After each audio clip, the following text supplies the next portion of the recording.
Hello friends, मैं आज़ाद sir आपका अपना YouTube channel mentor study point में स्वागत है। जैसा कि आप जानते हैं कि मैं आप लोगों को अपने YouTube channel mentor study point के माध्यम से आधुनिक भारत की क्लासें दे रहा हूं और इस आधुनिक भारत में हम लोगों ने अभी तक 2 चैप्टर कंप्लीट कर लिया है और तीसरे चैप्टर में हम लोग दूसरा पॉइंट्स पढ़ रहे हैं। एक हमने बंगाल पढ़ा था और दूसरा हम लोग मैसूर पढ़ रहे हैं, जिसके बारे में हम लोगों ने कल थोड़ी चर्चा की थी और यह समझने का प्रयास किया था कि मैसूर की उत्पत्ति कैसे हुई, या ये कहिए कि मैसूर पहले किसके अंतर्गत था और फिर उस मैसूर का विकास कैसे हुआ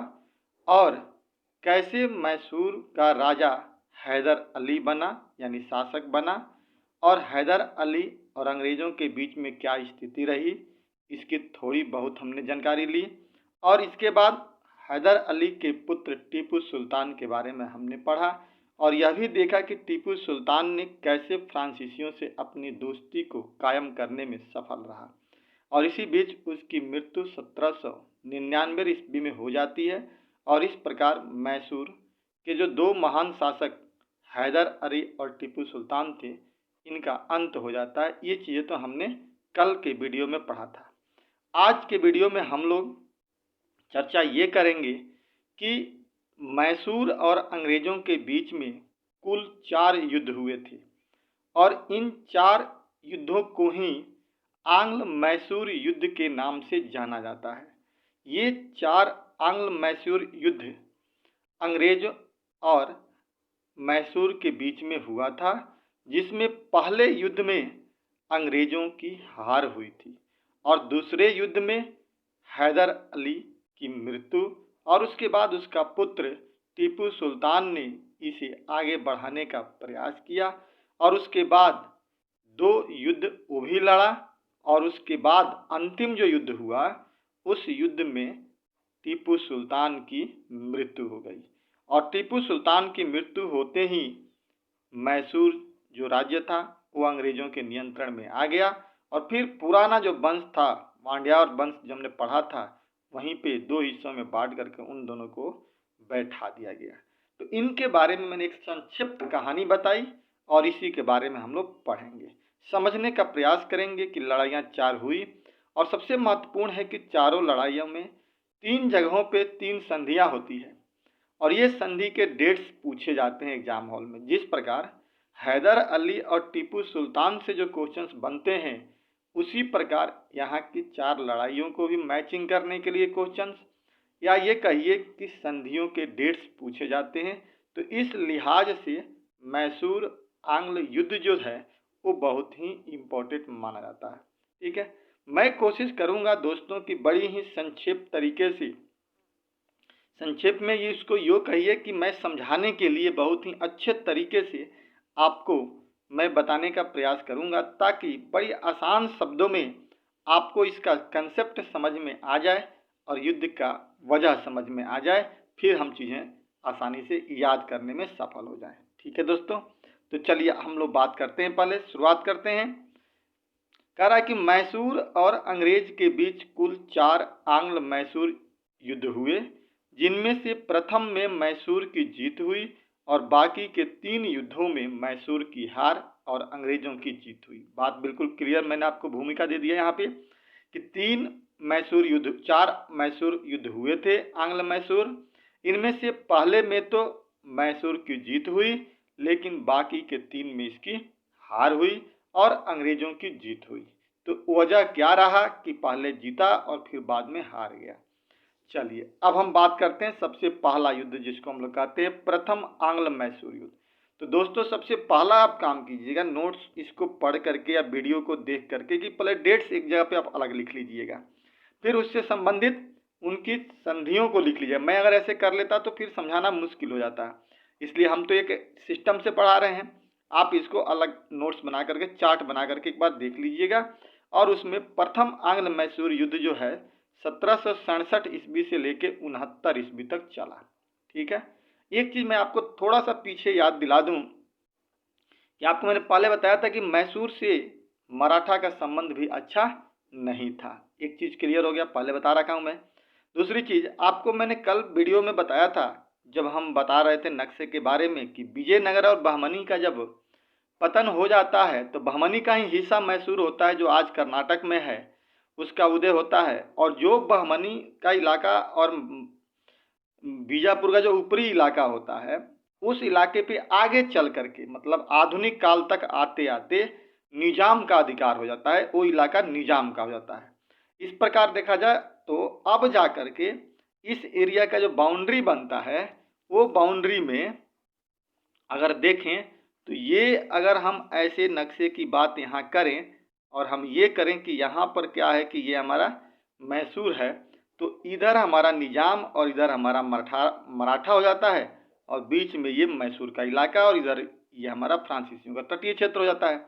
ऐसी स्थिति में अब क्या होता है कि निजाम और मराठा एक तरफ अंग्रेजों से मिल जाते हैं, मैसूर एक तरफ हो जाता है, और संघर्ष की परिणति होती है। तो देखिए बात समझिए क्या कर रहा है। कह रहा है कि इस युद्ध में मराठा और निजाम अंग्रेजों की तरफ से थे। बात समझ में आ गया क्लियर, कि मराठा भी चाहते थे कि हम इधर अधिकार करें, अपना दक्षिण की तरफ बढ़ें, निजाम चाहता था कि उधर से हम इधर आ जाएं, और अंग्रेज तो मतलब पूछिए मत, तो पहले से ही इसके गुलाम करने के चक्कर में थे कि इसको हम गुलाम कर लें अपना। तो ऐसी स्थिति में मराठा, निजाम और अंग्रेज एक तरफ मिल जाते हैं, हैदर अली अकेला बच जाता है और युद्ध होता है। अब देखिए कह रहा है कि यह युद्ध 1769 ईस्वी में, युद्ध तो होता है और 67 में शुरू होता है, जो तीन तरफ ये महाशक्तियां और एक तरफ मैसूर होता है, लेकिन युद्ध 69 में खत्म हो जाता है, और यह युद्ध मद्रास की संधि द्वारा समाप्त होता है। यानी एक मद्रास की संधि होती है और उसी के साथ ही इस युद्ध को समाप्त कर लिया जाता है। इसमें हैदर अली के नेतृत्व में मैसूर की जीत और अंग्रेजों की हार हो जाती है। बात क्लियर हो गया कि भले ही मराठा, निजाम और अंग्रेज एक तरफ क्यों न थे, लेकिन युद्ध में जीत हैदर अली की होती है। संधि यहाँ पर जो होती है उसका नाम है मद्रास की संधि, यानी मद्रास को लेकर के बीच में रखा गया होगा। ठीक, और इसी युद्ध के साथ ही ये युद्ध, इसी संधि के साथ ये युद्ध समाप्त हो जाता है और बातें क्लियर हो जाती है। कुछ यहाँ पे संधि के दौरान कुछ शर्तें रखी जाती है। वो शर्त ये होती है कि कहा जाता है कि अगर भविष्य में कभी कोई व्यक्ति हैदर अली के ऊपर यानी मैसूर पे आक्रमण करता है, तो प्रतिरक्षा संधि यानी किसी की रक्षा करने वाली संधि के तहत अंग्रेज क्या करेंगे कि अंग्रेज हैदर अली की मदद करेंगे। याद रखिए, ये चीज रखिएगा, यही चीज आगे बढ़ता है। प्रतिरक्षा संधि हुई थी और उस संधि में ये कहा गया था कि मद्रास की संधि में कि अगर कोई व्यक्ति हैदर अली के ऊपर आक्रमण करता है तो उस पर रक्षा हैदर अली की तरफ से कौन करेगा? अंग्रेज करेंगे, यानी अंग्रेज मदद करेंगे किसकी? हैदर अली की। बात क्लियर? अब इस चीज को समझ के रखिए और आगे बढ़ो, चलते हैं हम दूसरे युद्ध के तहत। यानी पहला हमने देखा 67 से लेकर 69 तक चला, जीत हैदर अली की हुई और संधि मद्रास की हुई। इसमें अंग्रेज, मराठा और निजाम एक तरफ थे। बात क्लियर? अब देखिए, अब कह रहे हैं हम लोग द्वितीय आंग्ल मैसूर युद्ध, जो 1780 से लेकर के 84 तक चला था। कब तक हुआ था जी? 1780 से लेकर 84 के बीच में। अब देखिए, कह रहा है कि 1769 ईस्वी की संधि की शर्तों का मद्रास सरकार द्वारा पालन नहीं किया गया। आ गई बात कि 69 में जो मद्रास की संधि हुई उसमें कुछ कंडीशन रखी गई, उसको इन्होंने पालन नहीं किया। क्या नहीं पालन किया जी? तो जब मराठों ने 1771 ईस्वी में हैदर के राज्य पे आक्रमण किया, तब अंग्रेजों ने उसकी सहायता नहीं की। क्लियर हो गया? कहने का मतलब कि ये बात हुई थी कि अंग्रेज हैदर अली की मदद करेंगे, लेकिन जब 71 में मराठों ने हैदर अली के राज्य पे आक्रमण किया तो अंग्रेज पीछे हट गए, मदद नहीं की, यानी प्रतिरक्षा संधि का उल्लंघन हो गया। ऐसी स्थिति में पहली बात क्लियर, हैदर अली नाराज तो हो जाएगा। 1789 में हैदर अली अंग्रेजों के विरुद्ध एक महान संघ बना लेता है, यानी एक महासंघ बनाता है, एक गुट बना लेता है। ये बात समझ जाता है, लड़ाई हार जाता है हैदर अली, कोई बात नहीं, मराठा से हुआ था, लेकिन अंग्रेजों की नीति को समझ गया और समझ करके उसके खिलाफ उसने षड्यंत्र करना शुरू कर दी। एक संघ बना लेता है, यह संघ निजाम द्वारा बनाया गया था।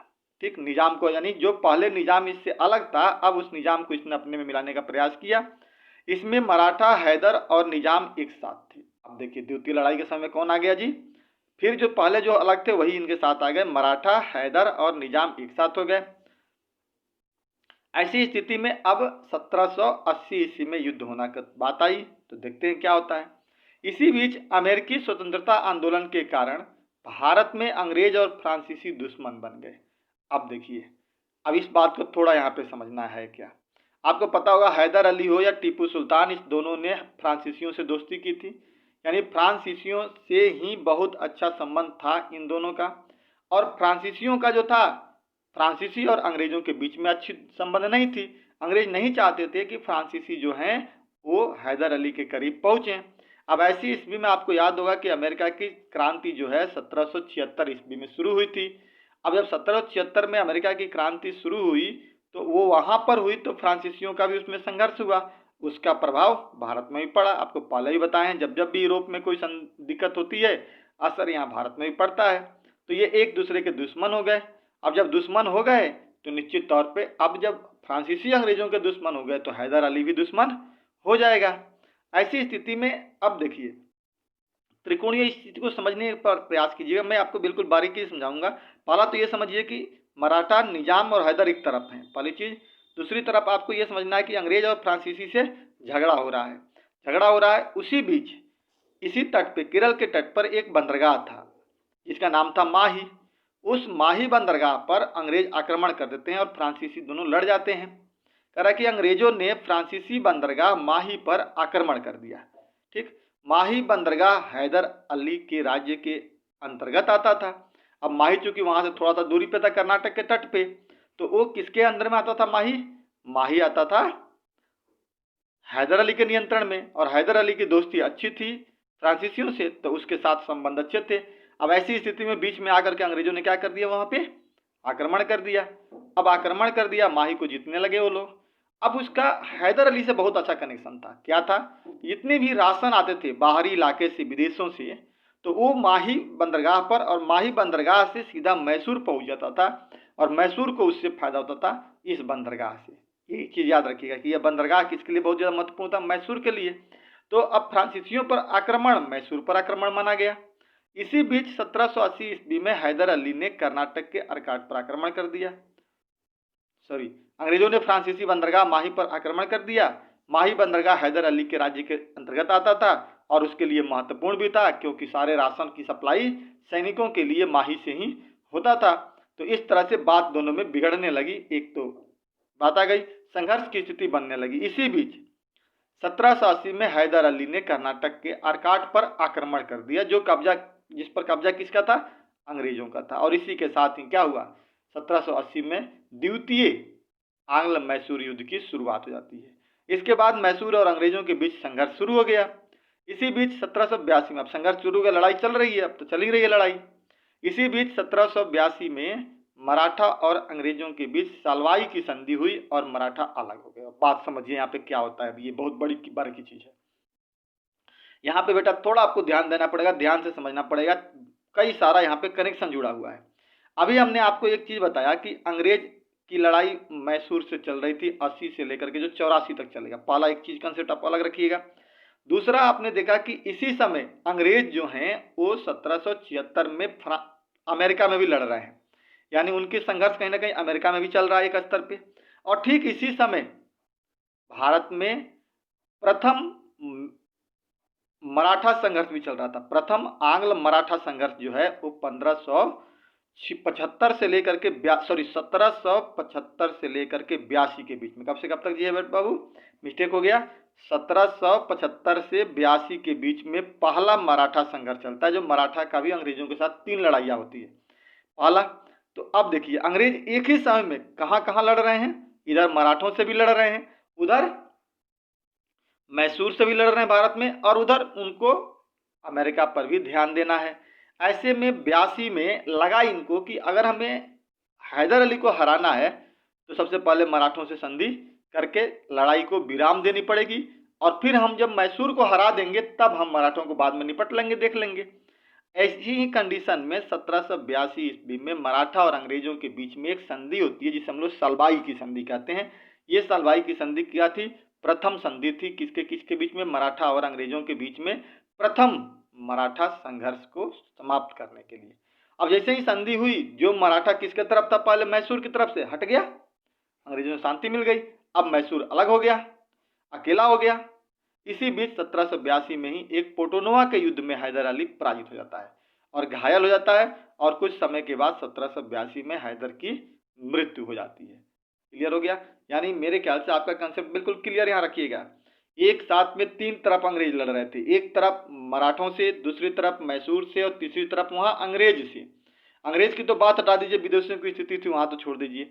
यहाँ इन्होंने देखा कि हैदर अली को हराना जरूरी है क्योंकि एक बार हम हार चुके हैं। ऐसे में इन्होंने मराठों से तुरंत संधि कर ली 82 में, सलवाई की संधि। अब संधि करके मराठों को फोड़ दिया, वहां से हटा दिया। मराठे जो हैदर अली के साथ थे वहां से हट गए। अब हैदर अली अकेला हो गया। इसी बीच वो घायल भी हो गया और मारा भी गया। जब वो मारा गया तो उसका बेटा जो था टीपू सुल्तान, उसने युद्ध की कमान अपने हाथ में संभाल ली और वह युद्ध को आगे बढ़ाने में सफल रहा।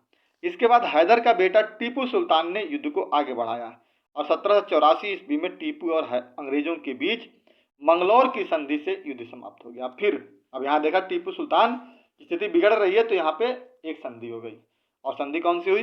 मंगलौर की संधि। पहला संधि कौन थी? मद्रास की संधि। दूसरा संधि कौन हुई? मंगलौर की संधि। अंग्रेज और मराठों के बीच में कौन सी संधि हुई? सलवाई की संधि। याद रखिएगा, ये सब कंपटीशन में पूछे जाते हैं एग्जाम में संधियों के बारे में।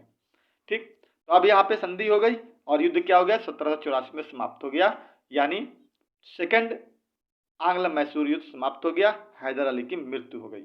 अब हम बात करें तृतीय आंग्ल मैसूर युद्ध जो 1790 से 92 तक चला, तीसरा। अब देखिए इसका पृष्ठभूमि देखते हैं।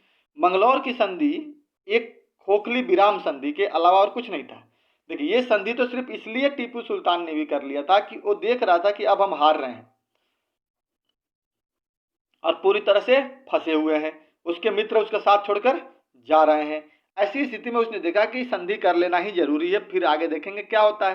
तो एक तरह से उसने संधि अपने चीज़ों को ध्यान में रखते हुए कर लिया। अंग्रेज भी संतुष्ट नहीं थे, उन्हें भी लग रहा था कि हम जीत जाएंगे, लेकिन वो भी मजबूरी में आकर संधि कर लिए कि आगे हम चलते हैं, कुछ आराम करके फिर बेहतर करने का प्रयास करेंगे। इसलिए इस संधि से दोनों में से कि कोई भी पक्ष संतुष्ट नहीं था। क्लियर? दोनों ही पक्ष जानते थे कि युद्ध दोबारा जरूर होगा, क्योंकि दोनों का उद्देश्य था दक्कन की राजनीति प्रभुत्व जमाना। यानी दोनों जानते थे कि युद्ध कोई का ये मतलब संधि से कोई फायदा नहीं हुआ। दोनों का यही चाहते थे कि दक्कन में यानी दक्षिण में जो है मेरा कब्जा हो तो मेरा कब्जा हो। बात क्लियर? अंग्रेज चाहते थे कि हमारा दक्कन में राज चले, और हैदर अली के वंशज जो था टीपू सुल्तान, वो चाहता था कि मेरा राज दक्षिण में चले। इसी बीच टीपू ने फ्रांस तथा कुस्तुनतुनिया का समर्थन प्राप्त करने का प्रयास किया और वहां पर अपना दूत भेजा कि हो सकता है कहीं वहां से समर्थन मिल जाए, कहीं कुछ साथ मिल जाए तो आगे हम क्या करें, अंग्रेजों को हराने में सफल हो जाए। जिससे अंग्रेज नाराज हो गए। इस बात को सुनकर के अंग्रेज नाराज हो गए, क्योंकि पहले से वो नाराज तो थे ही, फ्रांसीसी की दोस्ती थी, इससे नाराज तो थे पहले से ही। लेकिन जैसे ही इसने अपना एक दूत भेजा और दूत भेज करके सहायता मांगने का प्रयास किया, ये बात अंग्रेजों को सुनने में आई और सुन करके अंग्रेज काफी नाराज हो गए। इसी बीच 1790 में दोनों के बीच युद्ध छिड़ गया। फिर दोबारा जब देखा कि भाई अब तो अगर हम अभी युद्ध नहीं करते हैं तो बाद में तो बहुत लोग आ जाएंगे इसका साथ देने के लिए, तब तो अंग्रेज हार जाएगा। ऐसे में अंग्रेज ने तुरंत धावा बोल दिया 1790 ईस्वी में। अंग्रेज, मराठा और निजाम की सेना फिर एक साथ मिल गई। फिर अंग्रेजों ने क्या किया, मराठों को अपने साथ कर लिया, निजाम को भी साथ कर लिया। बहुत त्रिकोणीय संकट वहां पे संकट आया था, बहुत विचित्र कहानी है वहां की। अभी तो बाबू मैं इसको मतलब बिल्कुल आसान तरीके वाला पोस्ट तरीका मैं बता रहा हूँ, बिल्कुल कम शब्दों में समझाने की कोशिश कर रहा हूँ। अदरवाइज उसको मैं अलग से बेहतर तरीके से समझाऊं तो आप कंफ्यूजन हो जाओगे, क्योंकि आपने उतना पढ़ा नहीं है और बहुत विचित्र कहानी यहाँ पे बनती है। ठीक, लेकिन फिर भी जो भी है आसान तरीकों में समझाने का मैं प्रयास कर रहा हूँ। अंग्रेज, मराठा और निजाम की सेना ने टीपू को श्रीरंगपट्टनम के दुर्ग में घेर लिया। अब श्रीरंगपट्टनम क्या था जी, उसकी राजधानी थी, आपको पता होगा मैसूर से वहां गई थी, तो उस वहीं पे किला था, उसी किले में टीपू को घेर लिया तीनों ने मिल करके, और टीपू को अंततः श्रीरंगपट्टनम की संधि 1792 में करनी पड़ी। इस प्रकार से तीसरा जो युद्ध समाप्त हुआ वो किस संधि से समाप्त हुआ, श्रीरंगपट्टनम की संधि से समाप्त हो गया। इस प्रकार श्रीरंगपट्टनम की संधि से तृतीय आंग्ल मैसूर संघर्ष समाप्त करना पड़ा तो अभी आपने देख लिया, पहला मद्रास की संधि, दूसरा मंगलोर की संधि और तीसरा श्रीरंगपट्टनम की संधि। 3 संधियां हुई, पहला 69 में, दूसरा 84 में और तीसरा 92 में हुई। ठीक है ना, अंग्रेजों के बीच में। अब आता है, इस संधि के बाद टीपू को अपने देश का आधा भाग अंग्रेज और उनके साथियों को देना पड़ गया, मजबूरी थी, दे दिया इसने हिस्सा। अब देखिए, अब हम बात करते हैं चतुर्थ आंग्ल मैसूर युद्ध 1799 की। अब यहाँ से आगे बढ़ते हैं। इस समय 1792 ईस्वी में कार्नवालिस यहाँ पर था, आगे भी हम लोग पढ़ेंगे जब गवर्नर जनरल की बात करेंगे। तो कार्नवालिस था, तेज तरार व्यक्ति था, वो 93 में यहाँ से चला जाता है। उसके बाद जॉन शोर आता है, वो एक नीति अपनाता है जिसको हम लोग अहस्तक्षेप की नीति कहता है। वो बहुत शांत स्वभाव का था, कोई ज्यादा हस्तक्षेप करना नहीं चाहता था, लेकिन वो भी कुछ समय बाद चला गया। 1798 ईस्वी में एक व्यक्ति यहाँ पे आता है जिसका नाम होता है वेलेजली, लॉर्ड वेलेजली, जो गवर्नर बनकर के आता है जनरल बंगाल का। और वो व्यक्ति एक नया सिद्धांत इंडिया में लाता है जिसको हम लोग कहते हैं सहायक संधि। इसकी चर्चा हम लोग आगे करेंगे। ठीक है, सहायक संधि। अब ये सहायक संधि क्या थी, इसकी जानकारी हम आगे बताएंगे आपको। बस इतना रख लीजिए कि एक संधि थी जिसका नाम था सहायक संधि। 1799 ईस्वी में लॉर्ड वेलेजली ने टीपू के पास सहायक संधि का प्रस्ताव भेजा, जिसे टीपू सुल्तान ने अस्वीकार कर दिया। बात बिल्कुल समझ में आ गई कि 1798 में वो आया था वेलेजली, 99 में आकर के टीपू सुल्तान के पास उसने एक संदेश भेजा और कहा कि आप मेरी सहायक संधि के तहत अपना प्रस्ताव रखते हुए मैं आपको सहायक संधि का हिस्सा बनाना चाहता हूं। क्योंकि उसमें कई सारे शर्तें थी, उस शर्तों को आपको मानना पड़ेगा। इस शर्तों को टीपू सुल्तान मानने से इनकार कर दिया। सहायक संधि से क्वेश्चन बहुत आते हैं, आगे जहाँ जरूरत पड़ेगी हम बताऊंगा आपको कि सहायक संधि स्वीकार करने वाला भारत का पहला राज्य कौन था। वही हैदराबाद निजाम ही था। तो क्वेश्चन वहां से बनते हैं, लेकिन वेलेजली के इस प्रस्ताव को टीपू सुल्तान ने नकार दिया। इससे नाराज होकर वेलेजली ने टीपू के खिलाफ युद्ध की घोषणा कर दी, तुरंत ही घोषणा कर दिया। क्योंकि 99 में प्रस्ताव भेजा, देखा कि उसने नकार दिया, तुरंत ने उसके ऊपर आक्रमण करने का निर्णय ले लिया और मैसूर को चारों तरफ से आक्रमण बोल दिया। चारों तरफ से मैसूर को घेर लिया और किसने, वेलेजली ने। और ऐसी स्थिति में टीपू सुल्तान अब मजबूर हो गया। टीपू श्रीरंगपट्टनम में घेरा गया, वहीं पे घेरा गया राजधानी में ही, और वहीं पर युद्ध करता हुआ मारा गया, वहीं बेचारा मर गया। इस प्रकार 1799 में टीपू सुल्तान का अंत हो गया। बात समझ में आ गई।